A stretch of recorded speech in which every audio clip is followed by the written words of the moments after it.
नमस्कार मुलांनो, आज आपण इयत्ता 10वी मधील प्रश्न क्रमांक 2 आ या प्रश्नासंबंधी विचार करणार आहोत.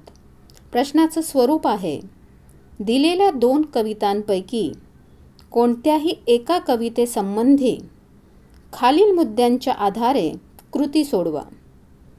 बच्चों, यहाँ पर आपको 2 पोएम दी जाएगी और 2 में से केवल एक पोएम पर आपको 8 मार्क के 5 पॉइंट लिखने हैं. पहले आपको समझना है कि 6 पॉइंट कौन से और 6 में से 5 कोई भी 5 आपको पूछे जा सकते हैं. तो पहला, प्रस्तुत कवितेचे कवी कवयित्री. दूसरा, प्रस्तुत कवितेचा विषय. तिसरा, प्रस्तुत कवितेतील दिलेल्या ओळींचा सरळ अर्थ लिखने. यहाँ पर पोएम या अभंग में से कोई भी 2 लाइन आपको दी जाएगी, आपको केवल उसका सरल अर्थ लिखना है 2 मार्क्स के लिए. चौथा पॉइंट है प्रस्तुत कवितेतून मिळणारा संदेश. 5वां पॉइंट है प्रस्तुत कविता आवडण्याची व न आवडण्याची कारणे. मतलब पोएम आपको पसंद आई तो क्यों आई वो भी लिखना है, या नहीं आई तो भी कारण लिखना है 2 मार्क्स के लिए. नंबर 6 वर आहे प्रस्तुत कवितेतील शब्दांचा अर्थ लिखने. यहाँ पर बच्चों आपको 4 शब्द दिए जाएंगे 2 मार्क्स के लिए. एक शब्द के लिए आधा मार्क्स. 6 में से कोई भी 5 पॉइंट आपको बोर्ड में पूछे जा सकते हैं. तर इकडे बघा, 2020 मार्चमध्ये जे प्रश्नाचं स्वरूप आहे मी तुम्हाला दाखवायचा प्रयत्न करते. त्याच्यातला पहिला जो कॉलम आहे त्याच्यामध्ये मुद्दे दिसतील तुम्हाला 1, 2, 3, 4 आणि 5. दुसरा कॉलममध्ये 2 उपभाग आहेत. तर दुसऱ्या कॉलममध्ये तुम्हाला 2 पोएमची नावं दिसतील. अंकिला मी दास तुझा किंवा स्वप्न करू साकार. 2 में से कोई एक को आपको चूज़ करना है 8 मार्क्स के लिए.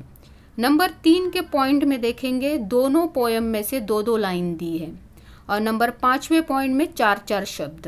आपको ध्यान देना है, आप जो पोएम यूज़ करोगे लिखने के लिए उसी की 2 लाइन और 4 शब्द आपको लिखना है. कन्फ्यूज नहीं होना है. ठीक है. तर आता आपण अंकिला मी दास तुझा याचं 8 मार्क्स असलेला प्रश्न कसा लिहायचा ते पाहूया. तर मुलांनो, अंकिला मी दास तुझा पहिला आहे प्रस्तुत कवितेचे कवी. उत्तर आपलं आहे संत नामदेव. दूसरा, प्रस्तुत कवितेचा विषय.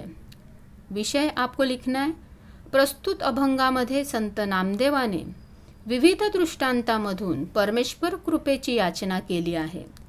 संत नामदेवानी देवाला आई मानून देवरूपी आईने बाळाचा म्हणजे आपला सांभाळ मायेने करावा अशी विनवणी करणारा हा अभंग आहे.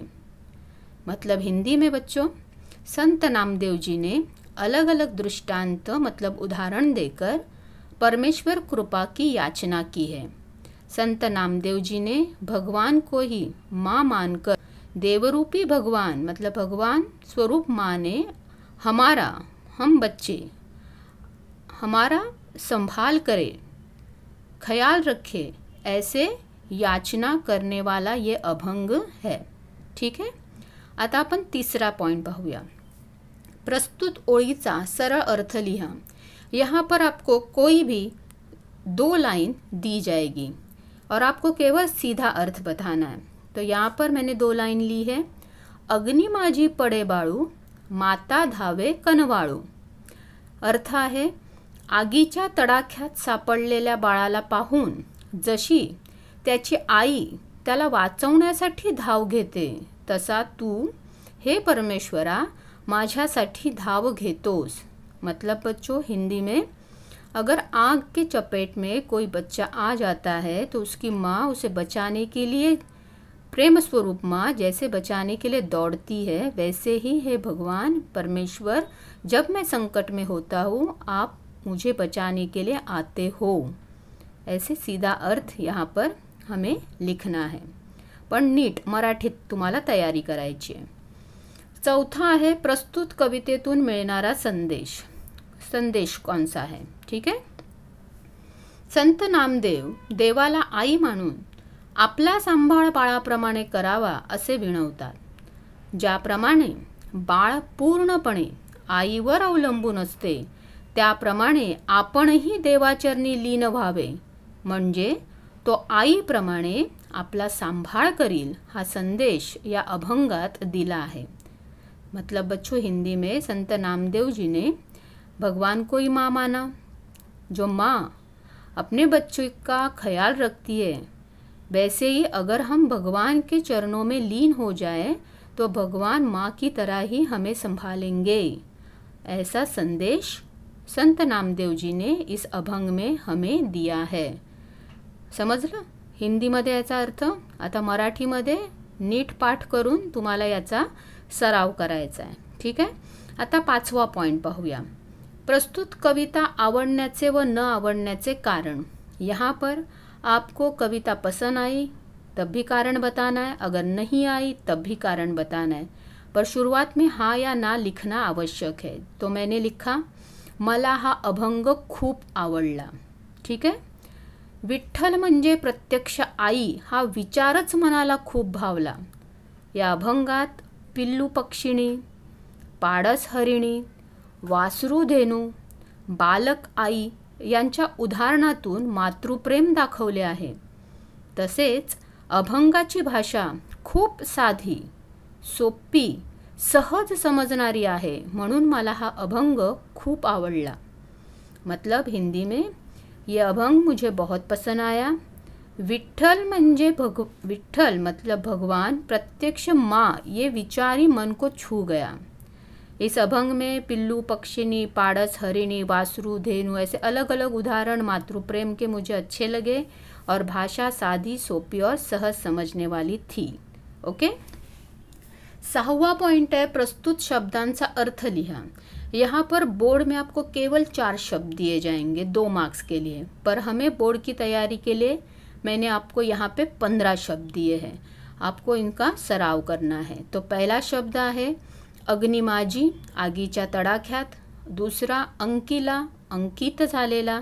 तिसरा कनवाळू म्हणजे दयाळू। चौथा काज म्हणजे काम।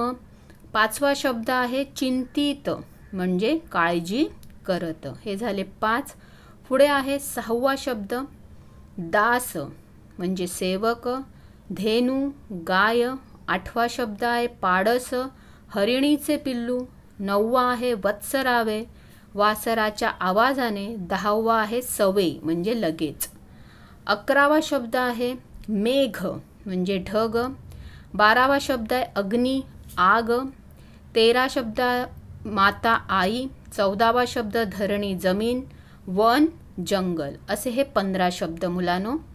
तर आपल्याला आजचा होमवर्क मी देत आहे मुलांनो। अंकिला मी दास तुझा अभंग पुस्तकामधून 2 वेळा नीट वाचा। दुसरं, दिलेले मुद्दे वहीमध्ये 2 वेळा लिहून काढा। आत्ता या अभंगामध्ये अभ्यासलेले मुद्दे पाठांतर करा मुलांनो, सराव करा, तरच तुम्हाला उत्तम उत्तर लिहिता येईल आणि भरपूर मार्क मिळतील मुलांनो। धन्यवाद।